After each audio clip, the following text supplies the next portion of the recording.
Hi class, welcome back to Biomedical Ethics. Last week we talked about or explored the ethical issues that arise when we're utilizing animals in research contexts. And we looked at three potential normative theories that could help guide animal use in these contexts, in medical contexts, research contexts, etc. Today we'll be continuing to discuss medical research and the questions that come up in such contexts. However, we'll be shifting the focus to look at human research or research that utilizes human subjects. Now, this week will be structured as follows. This first lecture is just a brief overview of human research procedures. What does it mean when we talk about blind versus double-blind studies, etc.? And that's meant to set the stage to make sure that we're all on the same page when we move forward on Wednesday and Friday to talk about some of the issues concerning beneficence and informed consent, etc., whether or not children can provide consent in research contexts, and all of these interesting questions that occur when we're talking about human subject research. Bias and how to limit bias. So much to do, so much to talk about. So let's get down to brass tacks in this video and let's get started. All right, so the lecture today will be largely pretty quick, but it will be as follows. First, we'll discuss the ethics of human subject research, and this harkens back to our initial discussion of why biomedical ethics is so important and is incorporated in medical contexts today. From, remember, the Greeks 2,000 plus years ago, arguing that not only should medicine be a profession, but that it should have a professional ethic. With great power comes great responsibility, all the way up to the Belmont Report, etc. Now, we will not be talking about the Stanford Prison experiments, and we'll be talking about beneficence and placebos and the issues concerning utilizing placebos, as some argue that while it does increase the efficacy of research projects and results, does the use of placebos undermine or push back against the principle of beneficence? We'll also be talking about informed consent, which is key. It's and I cannot stress this enough, and very important component of research using human subjects today. And I'll be pointing you towards certain case studies as well. As always, remember, do not worry about Top Hat. Okay, so as we discussed, and as Bernie Rollin pointed out when he was talking about animal research as well, the overall goal of medical science is the improvement of human health through scientific research. This is why medical research, medical science more generally, is called a noble pursuit, because its aim is to help promote human health and to increase knowledge that humans have that we can utilize in the future to help problem solve and address the variety of medical issues that could arise in the future, such as the development of novel viruses, for example. So medical science and medical research has always been seen as this type of beneficial or noble pursuit, focused on the increase of knowledge and the benefit of both individual patients and society as a whole. However, when humans are the subjects of this research, the ethical stakes are very high, as we saw with the Tuskegee syphilis experiment, and hopefully, if I can find that video with the Stanford Prison experiment, etc., there can be, and there has been, as we've seen in the past, both this promise of great good, this noble pursuit, the increase of knowledge, the development of vaccinations, the development of new pharmaceuticals, new ways to treat different ailments or treatments, etc. All of these good things come out of the medical sciences. However, we also need to keep an eye on and recognize that human research has also brought about great wrongs. Tuskegee, World War II, the Mengele experiment, twin experiments, etc. And so how do we ensure that the noble pursuit maintains its nobility while ensuring that the great wrongs that we've seen in the past are not allowed to occur again. And just to note, and we talked about Joseph Mengele in the first week of class, but I'll just point to them again. Remember, he collected children from camps, did measure their physical features, performed cross transfusions, transplanted genitalia and organs, etc. And so we see the potential for human research when an ethic is not incorporated in it to justify great wrongs. So due to this, the ethics or bioethics has been incorporated into human research contexts, or for many years. We have the Nuremberg Code coming out of the 1940s, the Declaration of Helsinki. We have the National Commission for the Protection of Human Subjects of Biomedical and Behavioral Research, say that 10 times fast, right? Which one of the tangible products of that commission was the Belmont Report, which formed the foundation for principalism. We covered all of this prior in previous lectures, but I just point this out here because it illustrates how both the birth of and the reinforcement of biomedical ethical standards in research contexts. And of the principles that we've talked about, beneficence, non-maleficence, justice, and autonomy, beneficence and autonomy, specifically though, the sub-principle of informed consent. So beneficence and autonomy are the bedrock. Da-da-da. I'm a little corny, but just it's my first cup of coffee. Please excuse me here, but it's the bedrock of biomedical ethics. Is the research focusing on a benefit, be that an immediate benefit, such as the development of a new treatment, or a future benefit, such as obtaining knowledge that we could then use to problem solve in the future? And are the standards of autonomy being respected in research context? Has informed consent been obtained? Can the research subject opt out at any time? Right? Autonomy, informed consent, beneficence. Very important components. And we saw that when we looked at the historical development of biomedical ethics. The focus on benefits and autonomy, for example, in the Nuremberg Code, and that being moved forward into some of the later bioethical documents. So what is a clinical trial? Well, a clinical trial is a scientifically controlled study of the safety and effectiveness of a wide range of therapeutic agents. This could be a drug, a surgical procedure, a vaccine, etc., using consenting human subjects. And again, consenting is key here, right? So a clinical trial at its most simplistic is testing to see whether or not a therapeutic agent is safe and effective. And we do a ton of clinical trials, both in the United States and outside of the United States. In fact, the FDA requires clinical trials for all drugs who go through the approval process. So clinical trials provide some of the strongest and most trustworthy evidence of a treatment's impact on human health. This is why clinical trial results are imperative for policymakers, etc., when they determine whether or not a therapy and or new drug obtains approval. They are more trustworthy than animal studies alone.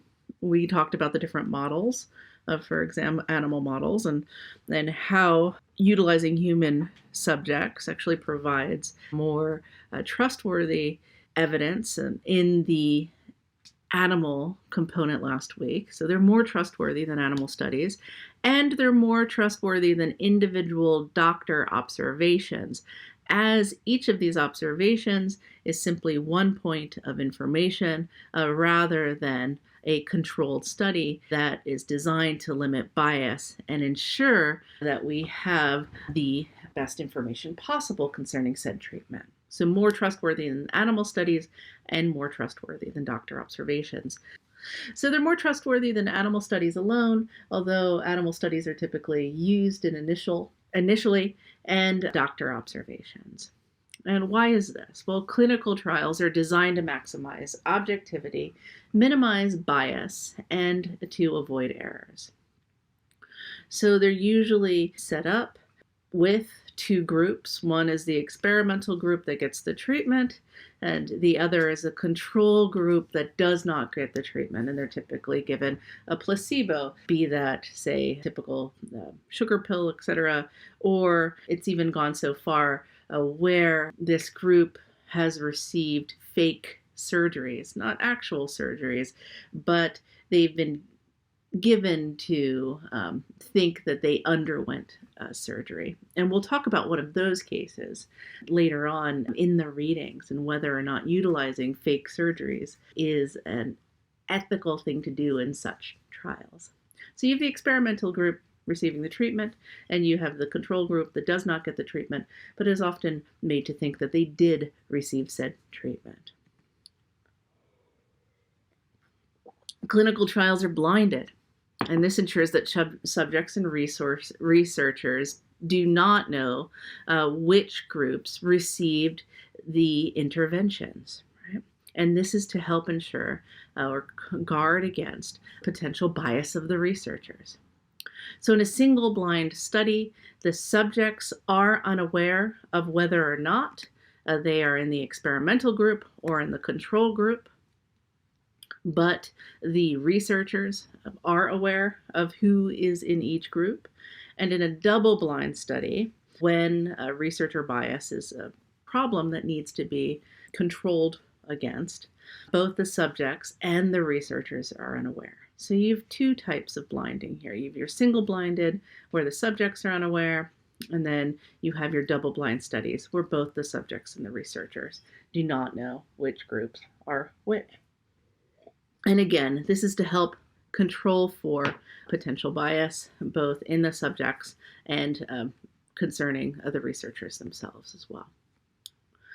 Clinical trials can also be randomized, and this includes the assigning of subjects randomly to both experimental and control groups. And what this does is help ensure that you are not purposefully selecting subjects to potentially skew the results in one way or another. Let's say that you have certain subjects that you believe would do well under this treatment option and subjects that you believe would not do well. So cherry picking your subjects could negatively impact the efficacy of your study. So clinical trials are typically randomized to ensure that the therapeutic agent, the effectiveness of said therapeutic agent is being tested, and that the results, again, are not potentially biased. Now, there is an ethical consensus concerning the requirements for a trial to be morally permissible. And I just want to go over these very quickly to set the stage, as this will be something that we touch upon throughout the week. Subjects must give informed consent. We talked about this from the history of biomedical ethics on. Informed consent is one of the components or the bedrock of ensuring that clinical trials are ethical. However, what does it mean to provide informed consent, as we talked about? How much information should be given? What's too much? What's too little? Also, who can consent? Can parents, for example, consent to having their children utilized in research contexts or not? Can children consent? How much should we include the children in decision-making contexts? And we'll be looking at a case study concerning research utilizing children. And informed consent plays an important role there, but it also plays an important role regardless of the age of the research subject. The study must be designed to minimize risks to subjects, and risks must be balanced with benefits. So there's two components there. So the subject needs to be designed with the health and the well-being of the subjects in mind, right? So inordinately risky procedures or prioritizing efficiency, say, over the well-being of the patients would be frowned upon. So be sure to minimize the risks to the subjects. And risks need to be balanced with benefits. And here beneficence comes into play, right? What are the benefits of the study? Do the benefits outweigh the potential risks that you'll be putting the research subjects through? Is it a minor benefit, right? But a lot of risk to the subjects, right? Including death. So what are the benefits? What are the risks? Are the benefits clearly outweighing the risks here? Subjects need to be selected fairly to avoid exploiting groups. So are you dealing with a protected population, right? And how are you picking your research subjects? Are you ensuring that the risks and benefits are equally distributed across the community? Across the larger community. So is justice being satisfied here? The subject's privacy needs to be protected. Remember, we have this mandate to protect the privacy of patients in medical contexts. So are we not only ensuring that we're not discussing openly the private information of the subject, but have we taken measures to ensure that private information is protected? And the research project needs to be approved by an institutional review board. So IRBs typically weigh research projects utilizing these criteria and other criteria. In fact, just like all animal research undergoing IACUC approval at Washington State University, all research involving human subjects at Washington State and other land-grant institutions have all been approved by institutional review boards, or IRBs. And for my future researchers out there, recognizing or remembering these criteria when you are applying for IRB approval will help you to ensure that your research project is approved by the IRB. So just keep these in mind. These are very important rules of thumb. If you can speak to them quickly, you can basically help address any concerns that potential concerns that the IRB would have. Now, fair disclosure and respect for autonomy. We talked about beneficence and we've been looking at informed consent. So what does fair disclosure mean in these contexts? Well, it includes the following. The participant is invited to participate in the study and needs to be informed of both the aims and the methods of the research. And this may seem straightforward. However, there are certain studies that we'll be talking about concerning deception, which sort of sidesteps informing the patient of the aims and the methods of the research, because this could negatively impact the research study. So one of the things we'll be talking about on Wednesday, I know, spoiler alert, right, is whether or not for providing fair disclosure after the fact does indeed honor a research subject's autonomy, or is it a violation of autonomy? And does this count as fair disclosure? Right? But in clinical trials that do not have a deception component, the participant should be invited to participate and informed both of the aims and methods of research prior to the beginning of said study. The expected duration of the participation, the individual and social benefits of the society, and the risks and or discomfort associated both with participation in the now and any future discomfort or any future potential issues or complications that could occur after participation as well.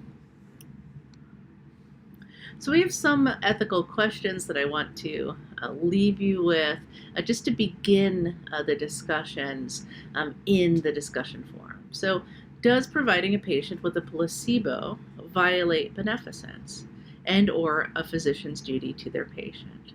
So in clinical trials, we have a group of patients who are intentionally not given the what's typically seen as promising therapeutic agent, be that a pharmaceutical or a treatment option, etc.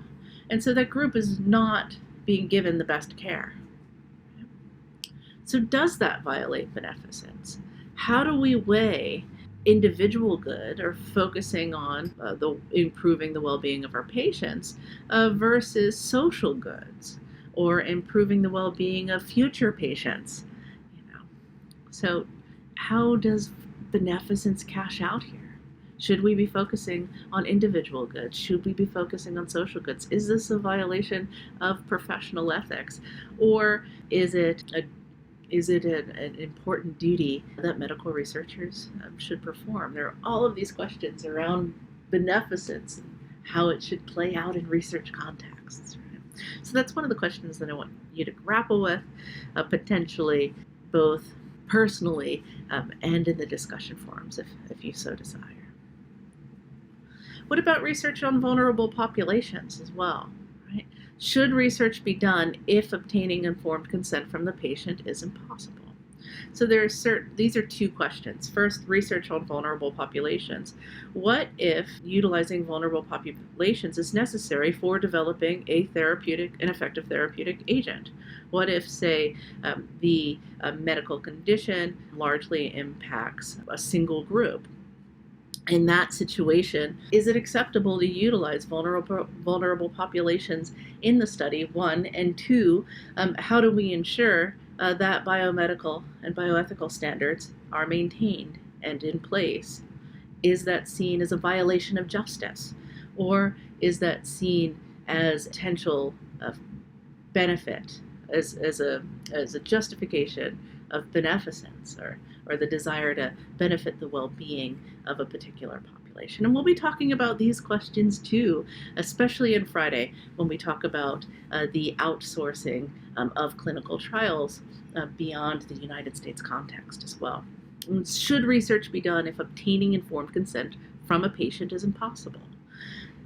In many situations, especially in research focusing on therapeutic agents to address childhood diseases, children are needed to be participants in clinical trials, because utilizing adults would not obtain or not provide us with the same information. It would not tell us whether or not a therapeutic agent is an effective treatment for children. So in that situation, if children cannot obtain, or with this group, they cannot provide informed consent, is it acceptable for a parent, for example, or guardian to provide informed consent? Does that meet the ethical standards that are built into clinical trials in the United States? So we have this duty to protect vulnerable populations, but we also have this desire to benefit the group or society as a whole.